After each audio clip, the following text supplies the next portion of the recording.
Cara, professor, muito bom dia, é um prazer poder falar com vocês. Tá? A nossa aula essa semana engloba Mateus 18 e Lucas 10. E Mateus 18, ele começa logo os discípulos fazendo essa pergunta: quem é o maior no reino dos céus? E o Senhor usa uma analogia e pega uma criança e fala pelo menos 3 coisas para ele. A primeira coisa é que nós precisamos nos converter ao Evangelho de Jesus Cristo. A segunda coisa é que nós precisamos fazer como as crianças fazem. E a terceira coisa é que nós precisamos nos humilhar, ser humildes como as crianças são. Então pensem nisso, né?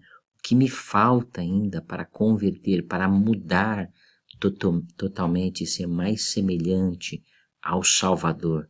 O que me falta ainda para se tornar como uma criança?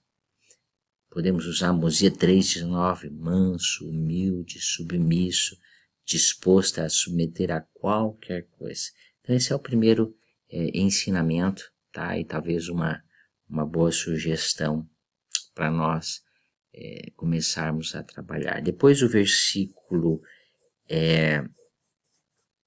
8, 9, tá? E o 10, ele fala sobre, portanto, se a tua mão ou teu pé te escandalizar, e fala para cortar, né? E jogar para longe de nós, porque é melhor te entrar na vida coxo ou aleijado, né?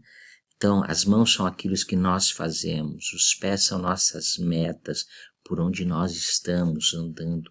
Os olhos são aquilo que nós almejamos, vislumbramos, sonhamos. Se qualquer coisa que nós vislumbramos, sonhamos ou que temos metas não são condizentes com a tradição do Evangelho, com aquilo que nos leva ao reino, o Senhor diz, olha, tira, joga para longe de ti. O que me falta ainda, cortar, tirar, deixar para longe, para que eu possa realmente entrar no reino do céu. Depois ele acaba falando sobre a parábola da ovelha perdida, né? E que tem uma excelente sugestão no próprio manual, né? A respeito disso, né? A respeito dessa parábola. O Senhor veio para salvar aquele que é perdido, né? E o que vos parece se um homem tiver, né? Se Cristo, ele está falando dele próprio, né? E dá um pequeno exemplo de apenas 100 ovelhas, né? O que ele vai fazer? Ele vai pelos montes, né? Passa fome, passa frio, sede, cansaço, até achar a ovelha perdida. Tá? Isso sou eu e você, não é aquele que talvez somente a gente pensa naquele que se afastaram da igreja, né?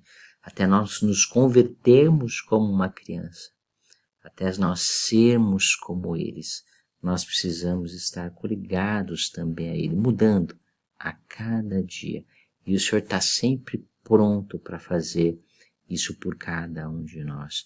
Quando em minha vida eu senti este grande amor do Salvador por mim, me buscando, me ajudando, onde quer que eu estivesse, mesmo na rede do Evangelho, né? Depois ele fala a respeito do poder selador, no versículo 18.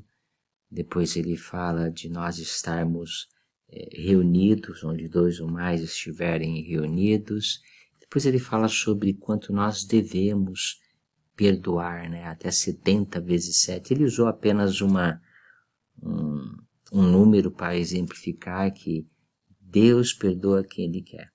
Tá? E Ele sempre perdoa, desde que a pessoa realmente se arrependa, né? Mas nós precisamos aprender a ser como Ele. O sacrifício expiatório é um perdão antecipado, não é isso? Então Ele sabe que nós vamos pecar, que nós vamos fracassar, e Ele quer nos ensinar que o dom divino do perdão é aquilo que nós precisamos para nos tornar como Ele. E Ele usa uma parábola, né? E ele fala de um certo rei, que é ele mesmo, né? Que foi ajustar contas, o nosso ajuste de contas finais. E tudo aquilo que nós devemos. E foi apresentado 10.000 talentos. No próprio manual, ele fala da quantidade imensurável, do quanto nós devemos a Deus, né? Podemos usar as escrituras do livro de Mórmon, né? Somos servos inúteis. E por mais que a gente faça, a gente sempre vai estar devendo ao Senhor. Pense em tudo aquilo que nós devemos para Ele.